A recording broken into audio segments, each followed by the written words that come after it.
Hey, Mike, what do Kelly Slater and PT have in common? I don't know. They're both world champs? Nope, they both own Endless Summer box set. Oh my God, rad. You guys, you can get it too. The link's in the show notes.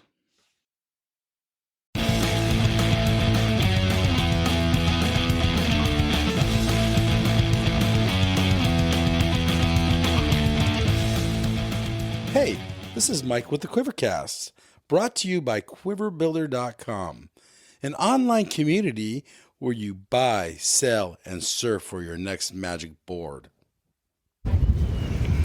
All right. Hello, everybody. Hey, this is Mike here with the QuiverCast, and our special guest is actually a three-time world champ, Taylor Jensen. Yep. Dude, first world champ ever. Rad. Cool. Stoked to be there.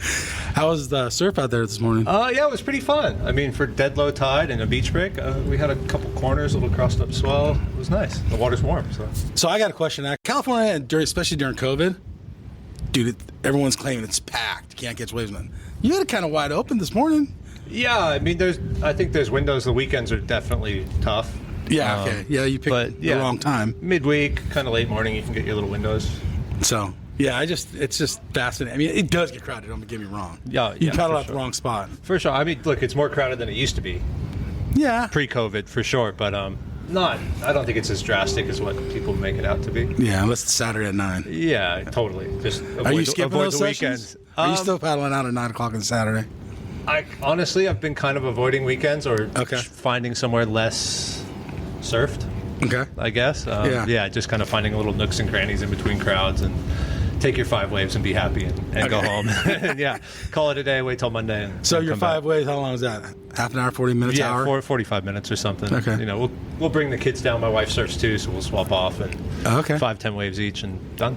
All right. So let's talk about since you brought your wife up. My wife's Navi Young. She's been Australian longboard champion before, and we actually met surfing through contests. Okay. We traveled the world, surfing the world tour together. And yeah, we have 2 beautiful kids now. Rad. Yeah. How old are your kids? I have a 2-year-old who's crazy and an 8-year-old who's like the polar opposite, super mellow child. Really? So, yeah, we have 2 very different, both girls, just very, very different personalities. Yeah, but humans, we're all different. Yeah, totally. Yeah. It's a beautiful thing. They complement each other and they kind of level each other out. And they're 6 years apart, so how's that work out? It's really good because our first one is the mellow one. So she can she's very helpful with the wild one. And the wild one can kind of, she's just trying to keep up with her sister most of the time. So it's all in good fun. But yeah, the older one can kind of mellow out the younger one. And it's a nice balance. I think if it was the other way around, it might be a little bit tricky. But yeah, it's kind of weird because with 2 different personalities and the age group, like, was it a shocker when your 2-year-old's just having a lot of fun, just getting crazy? Oh, totally. Like you thought you were getting number 2 was going to be like number 1? Yeah, exactly. Going into it, you're like, okay, we're having another girl. We've already done this. We're ready for it. It's all good. Yeah. Like, you got the clothes, the toys, everything. It's like, hand me down. We've done this before and we're good. And then, it couldn't have been more different. Really? But super, in like a really fun and beautiful way that, you're getting to experience a different side of a kid and kind of trying to harness that wild child and direct it into positive things instead of just going nuts. So yeah, it's good. It's challenging. It keeps you on your toes, but all right, it's fun. So anybody else in your family surf? How'd you get into surfing? Like my dad was like a beach guy, beach volleyball, huge beach volleyball player. Okay. And as in for fun or for like more for fun and competitively? Yeah, really? he was on the national team at SDSU for indoor volleyball. So okay. And they were the national champs. So rad. Yeah, he was big time beach volleyball guy. Okay. So I was at the beach all the time. All right. Were you guys traveling like going up north, going down south? No, so he stopped competing. I don't remember it. So okay. It was, so it was before you? Yeah, it was before me, or at least when I was really young. Yeah. And then, we were at the beach all the time. What else are you going to do? So you picked up a board? Did your dad surf at all? My dad surfed, but just like, I think more because I surfed. Okay, so you picked it up first. Yeah, it was more like when I got into it, we both kind of got into it type of a thing. But like body surf, boogie board, that sort of stuff, get into it that way. And then growing up in Coronado, and my dad was a manager of a chart house. Oh, okay. And the chart house community is big on surfing. Like, Okay. it's a huge part of their thing. They used to have chart house surf contests and everything growing up. Really? Yeah. Dude, how rad's that? Epic. And some of the Yeah. guys who work for the chart house were like big name shortboarders. And Really? Yeah, yeah. Any names? You can remember? I can't remember, but I just Okay. remember going to these contests like, wow, that's so-and-so. Oh my gosh, like I can't believe that. Like mag guys or just like local guys that ripped? No, like guys who were on tours and Really? doing well, yeah. Interesting. You know, they were bartenders or Yeah, whatever it was. and they were surfing in the afternoon. Yeah, they were surfing and I then going gotcha. to work. Yeah, So, I never even thought about that. yeah, it was like a cool thing growing up. I think that's kind of where my surfing came from, was the chart house thing. Okay. And yeah, I had friends whose dads managed other chart houses, and we all surfed together. And Yeah, that was because how I got basically into all it. the chart houses were along the coast, just Exactly. heading up. Yeah, like from Shelter Island to you go. I mean, we had Long one Beach here. had one, or like around the Oceanside had one before. Yep. It was a Joe's Crab Shack. And Is there any chart houses left? There's one in Newport. there's I a think. few left. Yeah. There's a handful left. You know, they sold the majority of them, and the majority of them are now Joe's Crab Shacks Okay. or something else. But yeah, there's still a few. Like I know Joey Cabela's still got his in Hawaii. And Oh, okay. I Are they think all the one in- independently owned? I believe so. Okay. Yeah. I know. I don't think there's. I didn't know we were going this way, but it's kind of interesting. I think so. Yeah. I mean, like I know when they turned the Coronado one that Okay. my dad managed into when they were selling it from becoming a chart house into something else, he ended up taking over the lease and turning it into the boathouse, which was basically his. It was the original name of the building that it was in. Okay. So he took over, turned it into a boathouse, and I think that's what happened to quite a few of them. Okay. Yeah, rad. Yeah, it's cool. Okay. So then, Coronado, how the way is? Bad, really, Really? bad. Yeah. I mean, look, okay, is we like had in our that wind moments. tunnel? Is that what the problem is? Is it walled? It's just really walled. Right? Now the sand when I doesn't was get a good? kid, Okay. summertime was good because we had a break down there where it was basically rainwater or sewage. It used to flow out and create really good sandbars. Sandbars, Yeah, yeah. like epic sandbars. So summertime hurricane swells would be insane. Okay. But when I was like somewhere in high school, they plugged it, and that was it. It's done. It hasn't. I mean, it gets good once every 5 years now, maybe. Most of the time, it's just a glorified closeout. Okay. Yeah, junk basically. So what, you just like pull? Can you get barrel? Is it like just like a? Yeah, just a closeout Drop in, barrel. close- Yeah, okay. yeah. It used to be like a perfect. It used to look like a small Porto Escondido, where it's just like perfect A-frames up and down the beach, and you get spit out of barrels, and it was beautiful. But as soon as they plugged that outlet, it was game over. So did you guys know it was coming? That No plug? idea. It just one day they just did Just it. one day they just filled it up with sand, and that was it. That sucks. Yeah, I hear rumors of every once in a while there's like a certain swell, and the sandbars get good, and there's like Yeah, a day everywhere or two. gets good once in a while. Totally, but yeah, it's not what it used to be. Like you used to be able to see a hurricane swell coming and just plan it, and be offshore in the afternoon when the wind's blowing northwest. Oh, It was okay. So beautiful. it faces. Which way does Coronado face? I guess it must face pretty far south. Like Okay. we pick up. Because if the north winds are offshore. Yeah, it used to pick up those like southeast swells that the rest of the Yeah, coast yeah. pretty much Yeah, yeah, yeah. misses. It would pick it up, which Okay. was cool. But yeah, it's gone. All right. So what kind of board were you riding when you started surfing?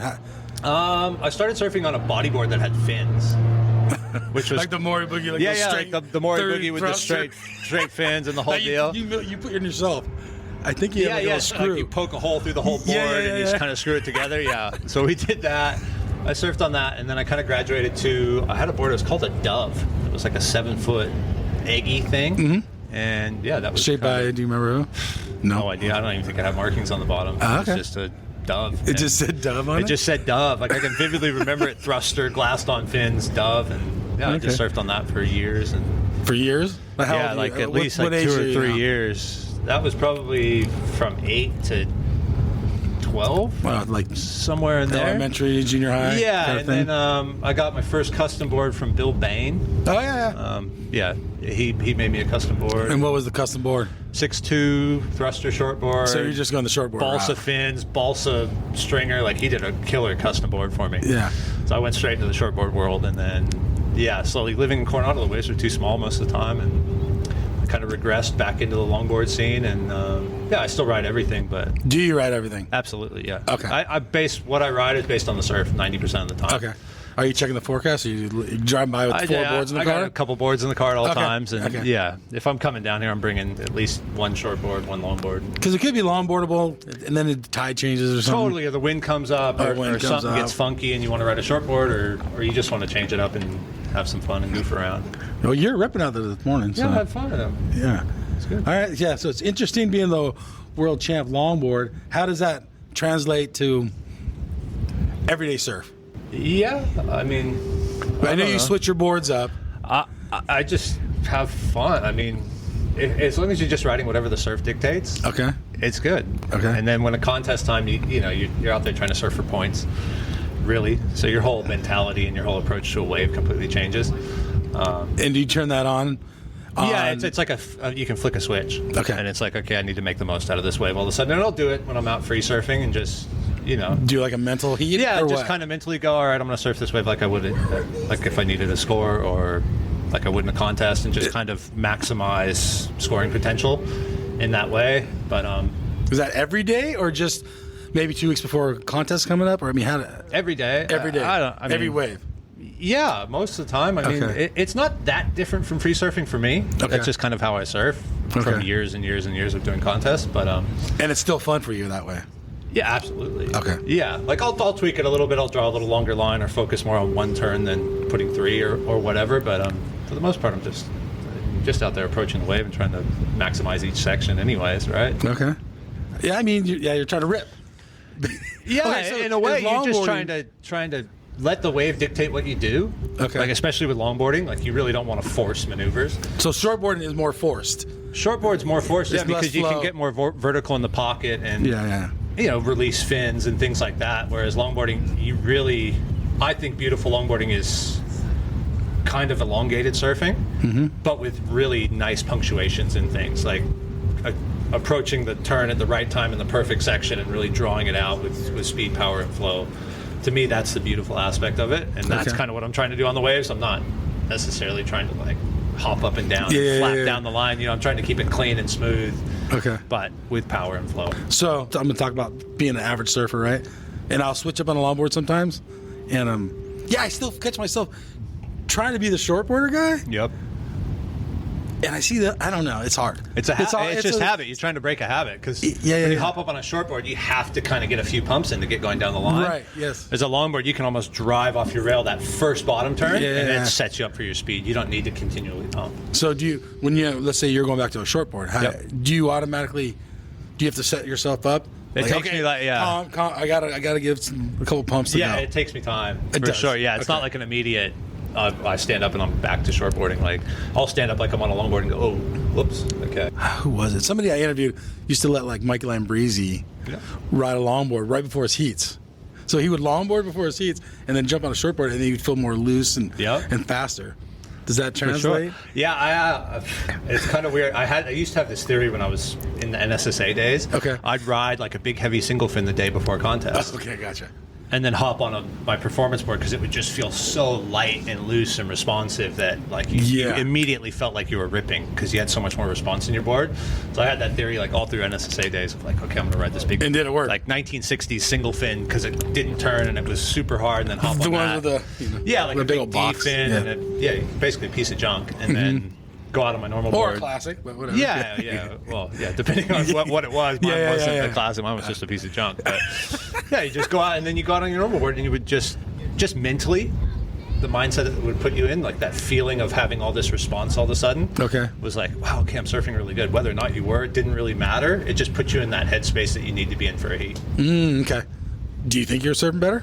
You do think so, but did it translate? Do you check it on video or anything? Oh, I surfed better than I was on the piece of junk, for sure. Gotcha. But was I surfing better than I would on a normal day? Probably not. Okay. But mentally, that confidence aspect, that, I mean, really, that's the separation point in contest, right? Like, you watch most kids these days, everybody's pretty much on a similar level, Okay. Skill-wise, but the guys who are confident and comfortable are like a step above. It's just that comfort and confidence level that take you from making finals to winning events. And does that come natural for you? No, not at all. You had I to work on that? Yeah, for sure. I had to work at it. Like, I spent 11 years on the world tour before I won a world title. Wow. And that was so frustrating. Like, I was pegged at 18. I was tied going into the final event with Joel Tudor for a world title. Oh, okay. And lost. Joel And how beat me old's in the Joel? quarters. Joel's a little bit older? 45. So he's quite a bit older. Yeah. He had the experience over you. He had the experience over me. He waxed me in every sense of the word. Like, just smoked me in the heat. put me in my place really quick, like this confident 18-year-old, like, oh man, I'm going to win a world title today, and then just got slapped down really fast. Okay. But kind of humbling. yeah, it took me 11 years to get that confidence, and then once I started winning, it was just a snowball effect. Okay. And it was all mental. Not all mental. I think it was all, for me. It was all mental because I don't feel like my surfing changed that much in those 11 years. I don't feel like my approach to waves or what I was doing performance-wise on the waves changed too much. I just think the confidence level and obviously that experience of 11 years of heats, of getting beat, you learn not to get beat. You learn what you could have done differently and where to kind of tweak it for the next time around. Okay, are you still on tour? Yep, still on tour.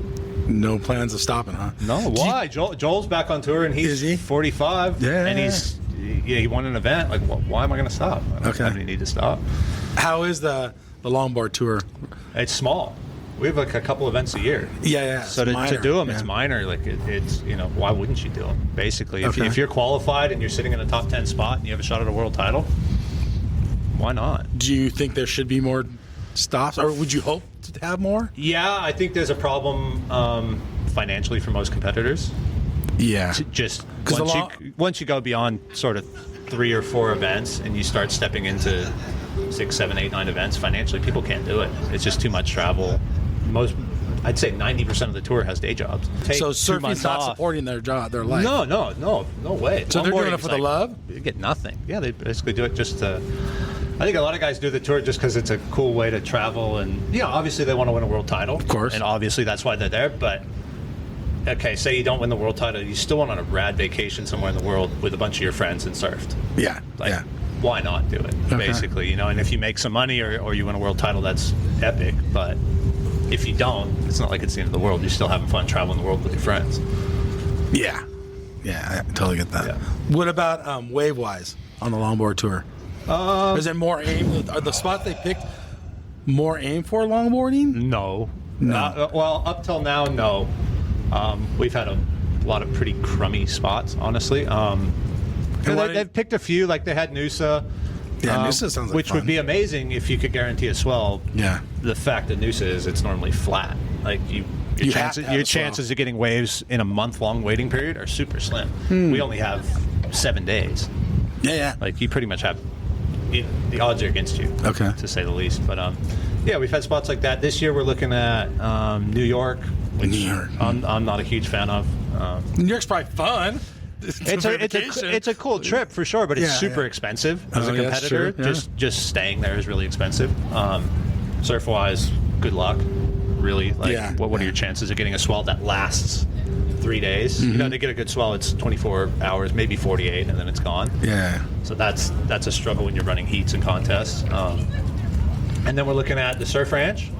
Okay. Which I'm all for that. I think that's great. It just it's totally different. And yes, it's a little limiting on what you can do on the wave, just because there's so much power and not enough space for a longboard. But can they get the wave?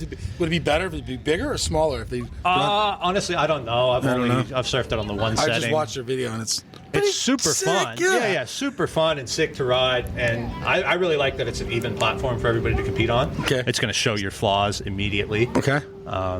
It's also going to highlight your strengths, and I just think it's a cool format. Like you're not surfing a heat anymore. You're just surfing against yourself, trying to put up your best score, and then that's what progresses you through rounds, which is unique and super cool. And it takes out that whole, oh man, my heat went flat and I lost. Right. Situation's gone. Like that's out the window, or the wind came up, or the tide was too high, or whatever that situation is gone. So I think that's really cool. And then we're finishing at Malibu. And Malibu's epic. Malibu's epic. I mean, if we get out of the water, you're stoked. Totally. And there's a little bit of south swell. Yeah, as long as we get sort of chest high and above swell at Malibu, and it's consistent, which can be a problem at Malibu. But hopefully they just figure out a format that gives us. It's a three spot tour. This year? 3-spot tour at the moment.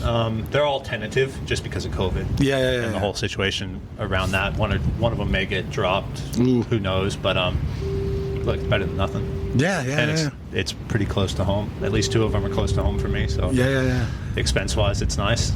You bring the whole family? Absolutely. We go everywhere. And is your wife on tour still too? She's not anymore. Just we had our second kid's only 2 years old. Yeah. So she's not on tour at the moment. She kind of. But she's going to be with you, so. Absolutely. She We do every single contest there with me. I don't travel without them. We do it as a family. For me, it's a really good distraction having my kids and my family there. It takes my head out of the contest. So you're not overthinking it. Yeah, I'm a major overanalyzer. So for me to kind of be able to step back and, my kid's running on the beach coming up to give me a hug, it just takes me out of that full contest mode, which is, for me personally, is good. Okay. Yeah, I mean, how many other guys that are on the tour with you have their family with them? Is it common? There's a couple. There's not many. I mean, a lot of the guys on tour are pretty young. Now, they don't have families yet. Okay. The ones that are my age, I mean, a lot of them have bigger families, like 4 or 5, 6 people in the family. So it's too expensive to do, and so they don't do it. But yeah, I mean, I prefer to have my family there. Yeah, no, awesome. What about compared to the shortboard tour? Would you want to have some of the waves they get? No. I mean, you don't want. You don't want chokes. Yes, in a way. I think it'd be cool. I think it'd be interesting. I think it would make everybody step up. Really? Yeah, I just think that there should be a variety of waves on tour. Not necessarily I'm not saying that we should be at chopes, but I do think that we should have waves other than small point breaks. Okay.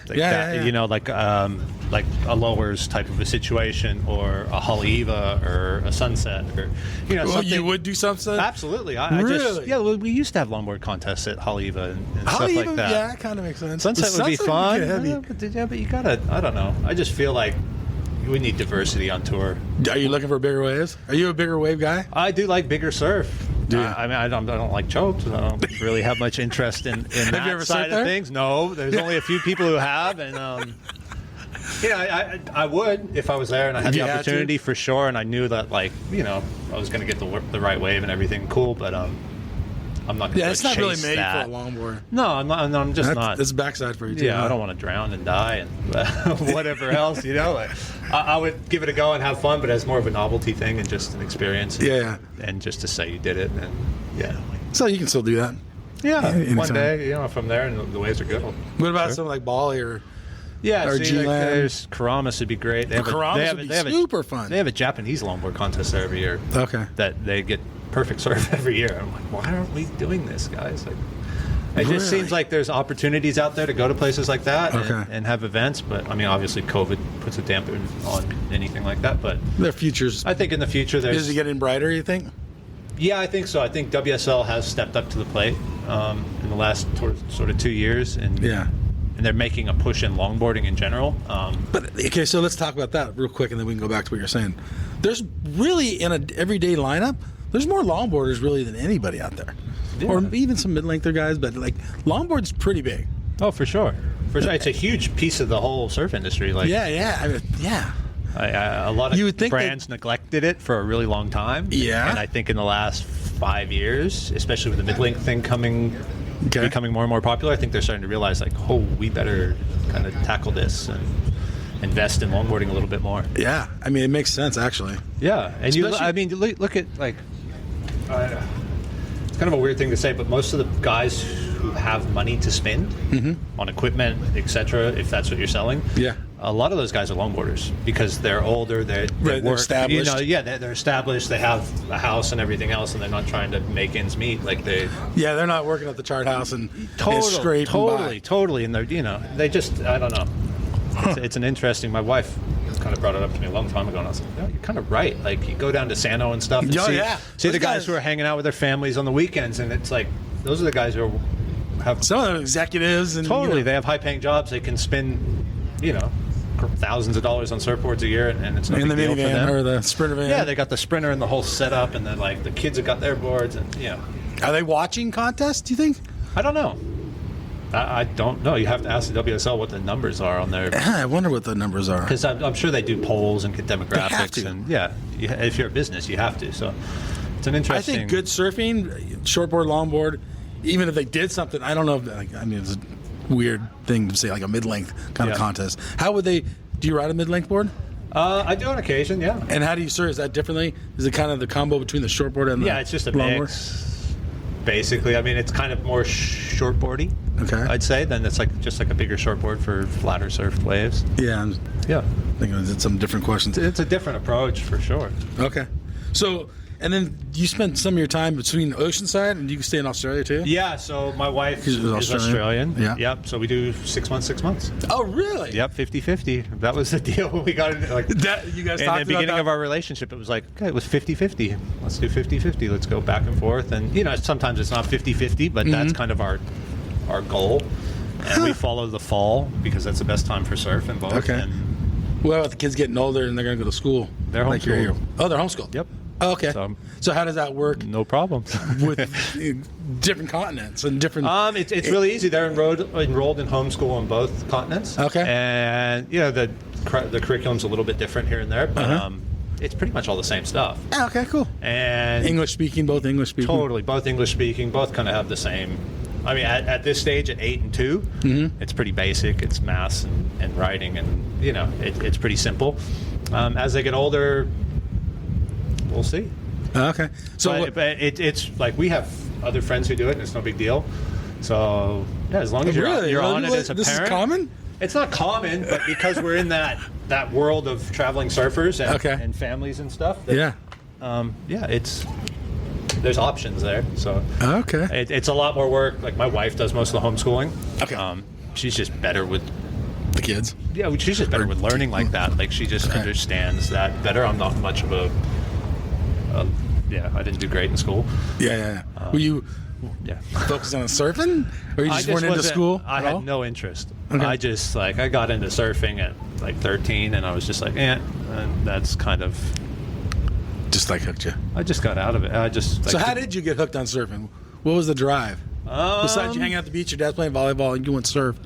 As I got older, I just, like, the contest, I started competing when I was 13. Okay. Were you surfing just the longboard division at NSSA, or were you surfing shortboard too? Just longboard. Okay. I didn't, look, the whole shortboard thing's pretty cutthroat. As a kid, especially at, like, that age. Like, kids are gnarly. Yeah. Especially now. Now it's a whole nother level. But when I was there, I was like, man, it's just too cutthroat. Like, it just wasn't. So it wasn't fun? No, it just seemed like too, like, I don't know, it's too much pressure. So NSSA days, longboard, was it fun for you? That was super fun. Okay. It was like traveling to different breaks other than Coronado, which was great. Well, you were on Huntington a Surfing lot. with a bunch of other guys who were really into longboarding and really good. Great. And doing a contest. And that was cool. The waves, though, were never meant for a longboard. You know, you get a big Huntington's wall. Oh, totally. We had like the worst. 5-foot Huntington on South Swell. Yeah, it was like no matter where we were, it was like a big onshore windy mess. But I was hanging out with other kids who were into what I was into. Okay. And in Coronado, there wasn't a whole lot of that. Okay. Like guys just weren't that into surfing, or the guys who were older than me, or the guys my age got into like water polo or lacrosse or different sports that I was just like, I don't want to do this. I want to go surf. Okay. Like, that was just where I was. All right. Well, who's more stoked to like be here, your wife or you? Oh, me for sure, because it's mine. It's home, really? Yeah. But doesn't it feel like a vacation? Like how do you? Australia feels like home too. Okay. I mean, I've been with my wife for 13 years. Yeah, that's a while. So it's a going long back time. and forth, both feel like home. Okay. Like we have homes in both. It's pretty much home. I mean, obviously her family's in Australia, so for her Australia's home, and my family's here. So for me, here it becomes more like home, just because the family aspect and growing up and whatnot. But yeah. So and her whole family surfs. Whole family surfs. Yeah. So how's that? Dad. But her mom doesn't surf. Her mom but doesn't surf. Her dad and her brothers do. Okay. So do you guys all surf together? Yeah, we beach surf. days or something, hanging out, or? Yeah, I mean, every day where we are in Australia is like a pretty small town, and surfing's all that everybody does. Everyone lives there? Everyone lives there. They live 2 doors down from us. So yeah. We actually we live in a house that they built in the 90s. Okay. So yeah, it's good. We just surf every day and have fun.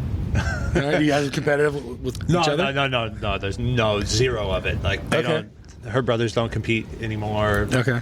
There's zero competitive anything. Like pretty much in the whole town, it's just like everybody's just stoked on surfing and Right on. having Is it a fun. surf town? It is in the sense of everybody in the town surfs. Okay. Then yeah. Yeah, there's not much else to do there, really. Like surf or fish. All right. Do you fish? Not as much as I'd like to. But Oh, really? You like fishing? I do. I do really like fishing. I just don't have time. Yeah. My priority's on surfing. So And kids. So Yeah. when I have free time, I'm going surfing. I'm not going to go out on a boat and fish and miss waves. What about like the history of longboarding? Does that ever translate to like I don't know how you treat surfing, how the way you treat a longboard? I mean, do you ever look back on the movies like Endless Summer? That's the biggest one probably. Yep. Or any of the other ones to give you inspiration? Absolutely, 100%. A lot of the moves that we still do on longboards were stuff they were doing in the 60s. You don't surf necessarily like them though. The No. boards were different. The boards were way different, and I just have a different approach. But look, How would you I still do describe- drop knee turns, which is like what they were doing in the 60s. Yeah. So How do I you just just- have a different sort of tweak on it, and More modern, you think? yeah, or high more modern, performance? more of a snap to it, more power, more, a little bit more dynamic in a way. Just your boards allow it now. Yeah. I feel like if they had the equipment and the technologies that we have now back then, and they didn't go into shortboarding and it would have stayed longboarding, it kind of would have evolved sort of into a more performance longboard aspect. Yeah, so what I remember as a kid, like in the 80s when I started surfing, like 1980, there was no one riding longboards. No, It was like, it kind of evaporated and was gone. it was dead. And And the then 90s were huge. Late 80s, early 90s. And so I remember my buddies paddling out one day. His dad had this old harbor. It was sick. The thing's classic harbor, Yeah. right? Dude, and he just got booed out of the water. Really? Like literally, 85, 86 got Yeah. booed out. Like Yeah, it everyone was was- like, dude, get yeah. lost, right?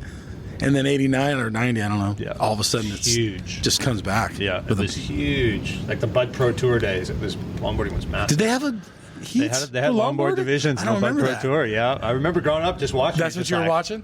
Yeah, they were at lowers and like had all these sick locations. And What yeah. about a domestic tour that you brought that up? Do you think there should be one? There or- should be, absolutely. The kids Yeah, have how can we nothing do right that? now. How can they do? How can They who just would need to step tack up? onto events that are already run. Like, there's a longboard coalition in California. There is, yeah. Why not just Make those- tack onto those, especially for the kids? Like, make those whatever regional qualifiers that they need to make them, and give the And- kids some sort of a ladder to get up into. Yeah, that makes sense. The Even the longboard shortboard, world. actually. Totally. There's just not enough. no like, domestic tour for anybody. especially here. Here is really bad. Like, the US But this is has where all been- the surfers live. Totally, but the U.S. has been so behind on that. Like, Australia always has more events than the U.S. does. Yep. Brazil, way more events than anywhere in the world, I'd say. Japan has their own tour that's super successful. Really? Like a yeah. national tour Japan then? has 10 events. Sick. A longboard tour, and one of them's in Karamis at Bali. So why are we so far behind here? It doesn't make sense. No, it doesn't. Well, how can they change that? Any ideas? Start talking to the coalition. Okay. Or just make an effort. Like, I don't see WSL making an effort with a junior tour for longboarding. Do they have a junior Nope. tour? They have a junior shortboard tour. They do. Or they That, did, the or they longboard. do. Yeah, or, who knows if they do right now? Yeah, everything's gone right now. But it just seems like there's a lot of focus being put on the high level tours, and maybe that needs to get established first and running smooth and evenly. Okay. And the sponsorship levels up, and then they can come back. But we definitely need something for the kids. There's nothing. I think they need to go outside the surf industry. Totally. To Target or- why I don't not? I mean, Toyota's the sponsor of the Toyota. U.S. Surfing Championships. Like, why? Yeah. Why don't we have the car sponsors on board, or energy sponsors, or CBD, or who? There's so many brands out there right now looking for opportunities like that. It just seems like put two and two together, and I don't know. But that being said, I'm not No. I'm not You're the a guy surfer. in charge of anything You're like a that. surfer. It seems simple from the outside. It's probably a lot more complex. Yeah, for sure. And then, have you been able to? That's kind of a personal question. You don't have to answer this. Have you been able to make a living off surfing? Yep. Yeah, that's rad. Yeah, I don't. Are you one of the few longboarder guys? Yeah, there's not many at all. Yeah. Like, even the guys who you could say are making a living, they have other jobs and side gigs and hustles that they're doing to make ends meet. It's So they're truly not. What do you mean, like side hustle, like bartender? they own or- a surf school. Oh, they're doing a surf they own school. They make their own surfboard label, or you know what I mean. It's something like Yeah. that make ends meet. It's not the sponsorships or the contests or anything like that. It's what you got going on behind the scenes that really make ends meet. What's your favorite? Do you have a favorite session that you remember in your life that like just stokes you? Like, dude, that was like the best surf. Maybe it was with your wife or. Yeah, buddies? actually, I had a surf with my wife the day we got married. We got Really? married in Sumba in Indonesia. Okay. at a perfect wave, and we had a session right after we got married, like 20 minutes after we got married. Really? Yeah, the waves were really good. And So we gotta like just go. Oh, we gotta go. yeah. It was just me and my wife in the water at a perfect left point. Really? Yeah, and it was a pretty special moment. Just like, you don't get that in life. Like, No. You know what I mean? Like that was like our wedding celebration. We went on a surf trip. Oh, Yeah. dang. Yeah, it was rad. Yeah. What about social media? Do you like it?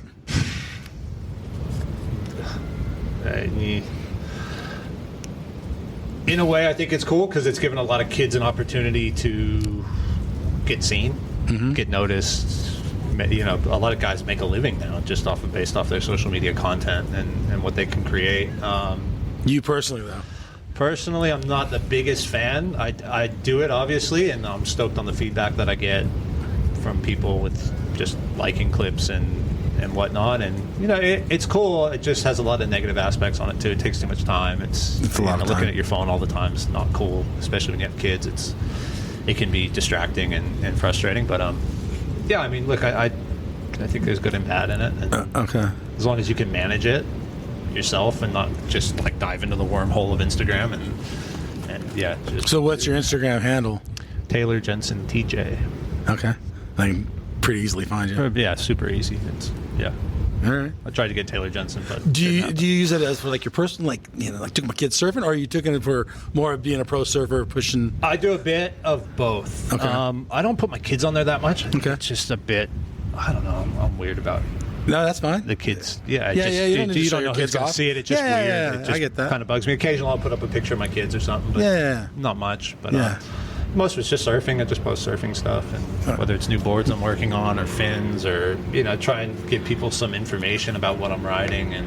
So what are you riding? What's your everyday? I saw your board today, and I've seen some clips. Yeah, so today that was a TJ Pro in Thunderbolt Black from Firewire Surfboards. Yeah. That's been something I've been freaking out on lately. How long has that board been out? Like that? It's been out for a little over a year, I think. So it's we've had the TJ Pro model for 10 years. Okay. And then this is a new build, new construction that we're doing through Thunderbolt, which is super fun. There's plenty of clips out there. There's tons of clips out there. That you're explaining how the differences. Yeah, just trying to kind of walk people through it because it's a new technology and people want to know and want to learn and want to they want to know what fins you're riding in this board and that, and most guys don't share that sort of information. Why? So I don't know. Okay. I just don't think that they think it through or okay. They're not trying to keep a secret. No, it's like one of the biggest questions I get asked on my social media. It's like, wow, man, what fins are you riding? Yeah. So for me, I like to kind of share that information. Like, I change my fins all the time based on conditions. So I try to let people know what I'm riding. Yeah. Okay.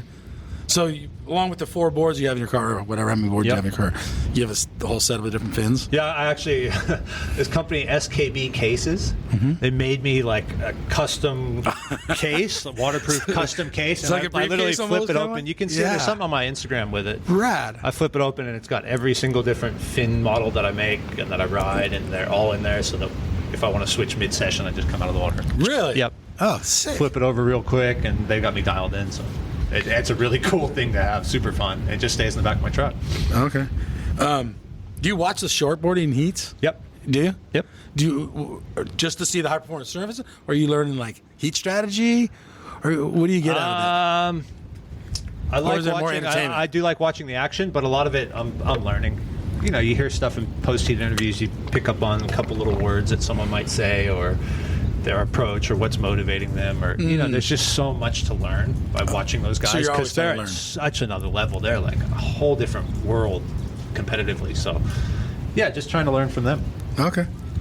And then like back in the day, was Coronado like a local spot? Yeah, it's pretty heavily localized. So if I paddle out, you get harassed, or just stink eye, or how bad? Yeah, I mean, I was pretty young when the waves were good. Okay. There, but like. Okay, so back in the day. Back in the day, it was pretty gnarly. Yeah. I think. I mean, from what I've heard and kind of the few things that I do remember, it was pretty gnarly. Really? Yeah. Nowadays, I would have never even. I don't think anybody paddles out, but yeah. Yeah, I've never even had the idea. Let's go on a surf trip. Times were different back then. Like localism was a lot more prevalent back then. Yeah. What year did you start Places surfing? down there. I started surfing when I was 6. Okay. So what year were you born? I was born in '84. Okay, so you're 1990. 1990. Yeah. I started surfing. Yeah. Right on. What's your favorite big wave spot? You kind of talked Big about wave Sunset, spot? Haleiwa. I do really like Haleiwa. It's Do you like Haleiwa? Phenomenal wave for a performance What's the longboard when perfect it's good. height? Like Haleiwa 8 for feet. you? 8 foot Haleiwa? Well, yeah, 8 feet. Okay. Sort of when it's not so big that you're worried about crazy sets getting you on the head, but big enough to like draw your lines out and to stand up a little bit more. Did you ever have like a little sneaker set come on you? Oh yeah, every time I've surfed Haleiwa, I've gotten smoked. But Really? yeah, it's just a part of it. I mean, on a longboard you can kind of sneak out of the way most of the time, but occasionally the current will pull you in the wrong spot. And That's a good question. So you actually have more. You can actually go faster on a longboard paddling. yeah, than you especially could on a against the shortboard? current, you can kind of get through it. overpower it in a way and get to the other side and get out of harm's way. But So that's kind of a good thing on the bigger waves. it's a good thing until you get caught, and then it's like the opposite. You got such a big board. What do? So much more drag. Like you get smoked. So 8 foot Haleiwa versus like 3 or 4 foot Oceanside. You ride a different board?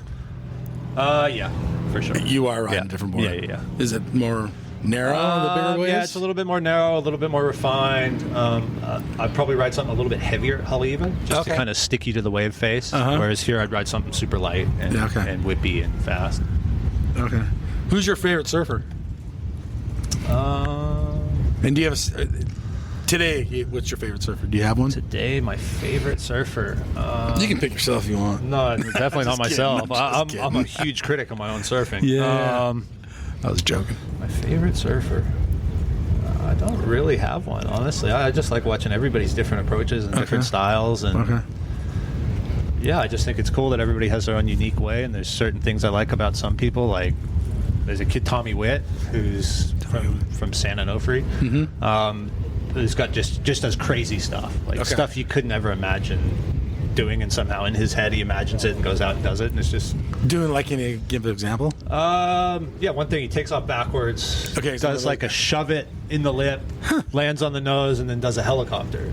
So it's kind of like a 540 spin.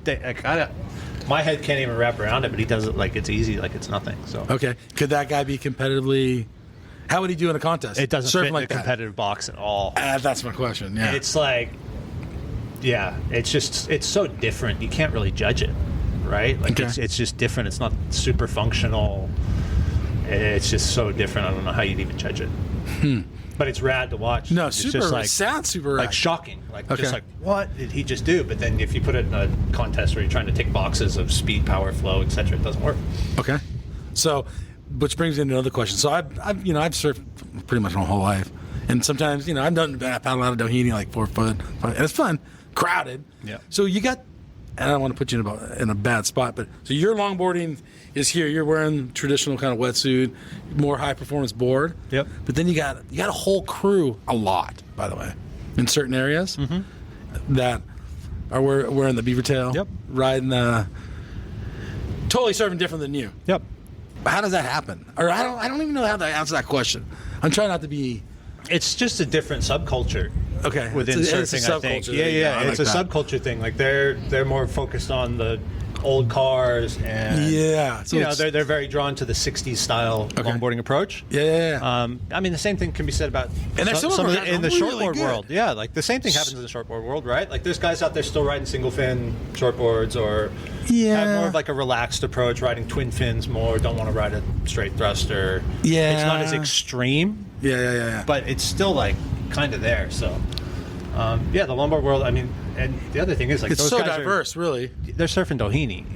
Or Sano. Or Sano. You know what I mean? A lot of it's relevant to where they live and the type of waves that they have on offer. And I think if you go to Brazil, there's not a whole lot of that going on. Because do you think it's a Southern California thing? Or maybe I even think Australia? Southern California's got a lot of it. Australia doesn't have that much of it. Oh, it doesn't? Okay. No, because, I mean, unless you live at Noosa. Yeah. So Noosa has it a little bit? Noosa has it a little bit, but not so extreme. I don't know. It's just a different subculture. It's a different vibe. Guys are just into a different thing, and it's cool. Like, I'm friends with a lot of those guys. No, for sure. It's cool. It's not how I want to ride a wave, but I ride a wave. They don't want to ride it like I do, so it's cool. Just a different approach. And that's the cool thing about longboarding is it has such a diverse way of riding a wave. And I think people get so centered on how surfing is, but they don't look outside the box. Totally. And those guys are looking outside the box back to the 60s.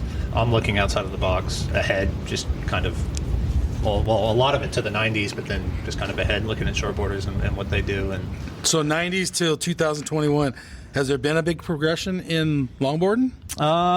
There's Or is been it kinda the same? big movement just in longboarding being accepted in lineups Accepted, more. okay. You know what I mean? Yeah. I think that's across the board of everything from a wave storm to a longboard to a middling. I think it's just way more accepted. Okay. Like you said earlier about the guy paddling out on a longboard and getting booed. That doesn't happen anymore. Like No, kids it does paddle not. out on a soft top at Malibu, they're not getting booed. It's like, yeah, whatever, cool. So I surfed Rincon. I don't surf very often, but it was really good Rincon in like February. And dude, I'll be honest, it was hard to catch. I was riding a mid lane. It was like 4 foot with some 6 foot size. It was good Rincon. I couldn't get away. Yeah. There's some like really talented longboarders out there, but Yeah. it's a if you're not competing. competing and you're not the same level, a lot of these good waves on good days, it's hard to get with. Oh, it's super hard. It's super hard. Especially point breaks. I don't even know why I bring that up. but, Especially like, point breaks. Yeah. Because Point they're breaks just are the getting problem. inside, they're out further. Yeah, they can take off earlier. They can fight the current better. It it's was frustrating hard. for me. Yeah, super frustrating. I get so frustrated when I surf Rincon. Is it even worth it? I'm even asking. To you, is it? You're at a whole different level. A lot of than the time, I won't go to Rincon. I'll stop short. Will you? Yeah, there's some other waves. Yeah. On the In way up there. Ventura? Yeah. Ventura, and it just is The fun. C Street's a little more open up. C Street, like when it's big, there's not that many people out, and it's super fun. And there's like 4 different like takeoff zones. Totally. You get so many waves out there, and it's not as good as Rincon, but you're not dealing with that pack. So Yeah. So you're staying away from the crowds if can be. I mean, if there's not a huge difference in quality, I'll stay away from the crowds. Yeah. Any like future designs you're gonna work on? You're just focusing on this. Always have stuff coming. I'm always like tinkering. I've got boards coming 24/7. Really? Always changing new things. ideas? Always new fins, new ideas. What if we do this to this board? What'll it do? What Are if you we do dealing with that? one shaper? Primarily I deal with Dan Mann, who's been my shaper. I don't think I've ridden anything that he hasn't shaped for like 10 years, probably. Okay. So, Okay. yeah, he's a freak. He's so good at making boards work and not getting caught up on aesthetics and things like that. It's purely about functionality and performance. And I think he's just a phenomenal shaper. He makes boards that do what you want under your feet, and it just every time I get a new board from him, I'm blown away. All right. You any other hobbies besides surfing? Or is your time just My time being a is dad? kids and surf is my priorities. You ever burn out on it? Nope, No. All right. never. I mean, life's too short to burn out on surfing and kids. Yeah, I mean, yeah. I don't know. I definitely have a major focus on my kids right now because they're at that age where time's going really fast. Like my 8-year-old's becoming a bigger kid and getting more space and spreading her wings, and she's at surf camp by herself. And I'm being very aware of the fact that time doesn't last forever, and you want to spend as much time with your kids as possible at this age when they want to spend time with you. Okay. And it's not all about their friends, and they don't have driver's license, and they're not. Yeah, in 8 years. They're not off on their own doing their own thing yet. So Yeah, in 8 years you'll have different. totally. And that the last 8 years went by so fast. and Yeah, I'm like, yeah. Okay, I really need to be present in this moment right now because it's not going to last that long. Well, you're great to even realize you need that. No, for sure. That's I'm so cool. I think super conscious a lot of of parents it slips by and it's gone. For sure. Look, I'm fortunate that I'm home most of the time. Yeah. So You're stoked. I can be there and I notice it, and I'm not running off to a job every single day. Yeah. And coming home and exhausted, and you know what I mean. Like I have time to play with my kids. That's and rad. I'm super fortunate in that. Yeah, that's rad. Any future plans for your surfing besides competitive? I mean, I just keep exploring and just surf. okay. Like I've spent a really, really long time surfing contests, and most contests have pretty bad waves. I'm definitely looking forward to chasing really good swell. So that's what you want to do one day? Yeah, we just did a trip in April. We spent all of April in Costa Rica, which was mental, and I was just chasing good surf. And every time Were you I going knew back on swell, both sides, I was Atlantic like side, jumping Pacific? all over the place, just chasing good waves. Yeah. So that was super fun. It really changed my surfing in a good way, and I'm stoked to be able to do more of that. Yeah. In the downtime in between contests, because with 2 contests, I have the freedom to do that. And then the kids are loving that? How The they kids feeling? love it. Traveling to Costa Rica. Yeah, see whole monkeys or monkeys what? climbing on their heads, and it's they epic. get an opportunity that most kids don't Totally, ever have. and being homeschooled and everything else, we're able to. The kids are at a young enough age now where they're old enough to really benefit from it, but they're young enough to enjoy it. What about like training and working out? You doing any of that? I do. Yeah, I do a bit of it at home. Okay. Keep it pretty quiet on what I do, but okay. That's a I'm not secretive about it. I just have my little routines that I do, and I eat super healthy. I take care of my body. Okay. I surf a ton because that's the best training That's the for best surfing. training? Yeah. For sure. Okay. You can't simulate surfing. I mean, you can do fundamentals and core work and stretching and things like that. Yeah. But apart from that, just surf a ton. And no magazine, so how's exposure? How's it getting? Is it hard to get exposure? Yeah, that's a whole social media thing again. Because we talked about that part, but losing the surfing magazine, even though longboarding really wasn't a big part. Yep. It still kinda matters. sucks. It still matters because we had Longboard magazine.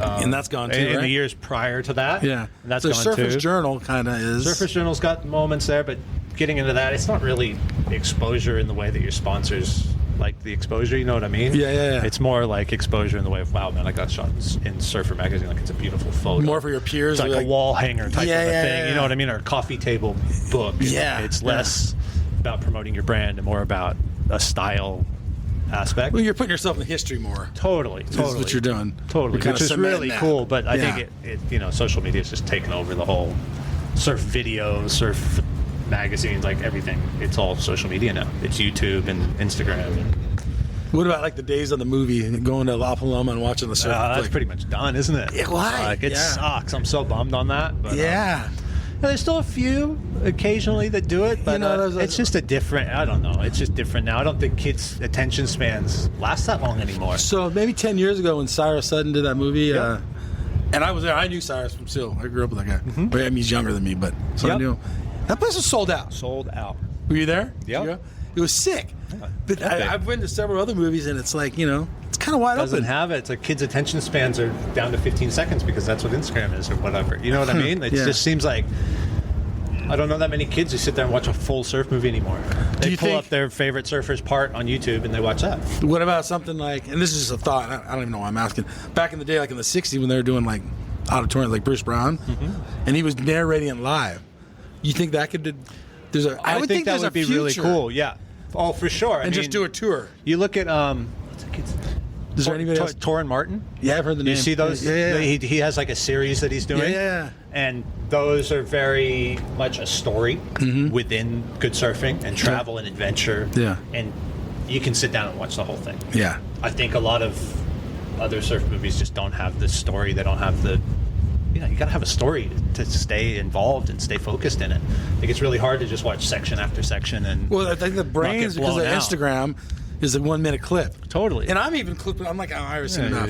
There's 20 seconds of it. Yeah, okay. I mean, I've seen Endless Summer. I don't know how many times. Millions, probably. It's a story. It's the way that it's built. It's like it encapsulates you into this whole thing, and you're like following along with the story and the trips and the this and that. And there's shit other than surfing that's intriguing and cool. And like like the lions ripping the wetsuit off the car, like stuff like that. Like there's something behind it that's really cool. All right. It's not just guys doing 360 airs after 360 airs, Right on. And any future trips coming up? Good for wave wise? At the moment, no, not really. We're kind of sitting back waiting to get our tour finalized for the rest of the year. Yeah. I'm not going to book something and then go, oh, shoot, they'll be back here in 3 weeks. I'm kind of sitting back waiting. We should know in the next couple weeks and then make a plan from there. But I had planned to be in Indonesia for the last 6 months, but borders shut and it's really hard. That's the other thing. I mean, borders can be open with today COVID and shut travel and tomorrow. stuff. It's like, who knows? So you got to be pretty confident in where you're going, and you just never know what's going to happen. So right on.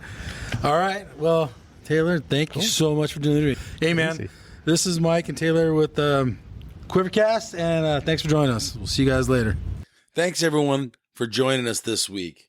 If you liked the episode, hit subscribe, give us 5 stars, or leave a review.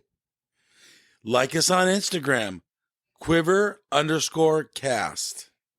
Music brought to you by Barry Snyder, Punk Rock Grandpa.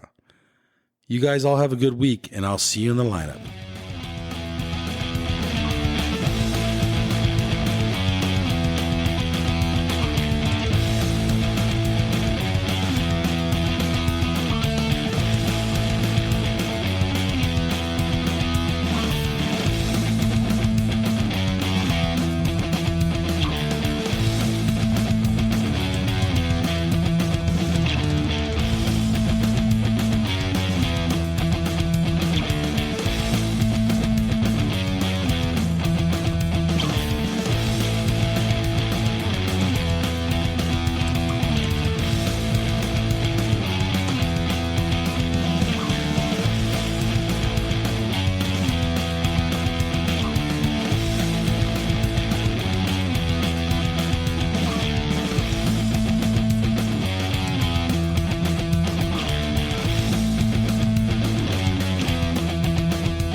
Hey, you guys, Endless Summer box set. This thing is legit. It's authentic, numbered certificate in it. It has a 5-frame film strip from the original print. You will literally own a piece of history. It has a specially minted bronze medallion. Dude, that thing's sick. Okay, there's so much more here. Go to the show notes. There's a link on there. Go check this piece of history out. This thing's rad. Seriously. Smithsonian American History Museum has it. It took 4 years of research with 3.5 in production, all hand assembled. This thing's rad. So much to this awesome box set. Remastered DVD, sharper images than the original film, but dude, this thing's so sick. Link in the show notes.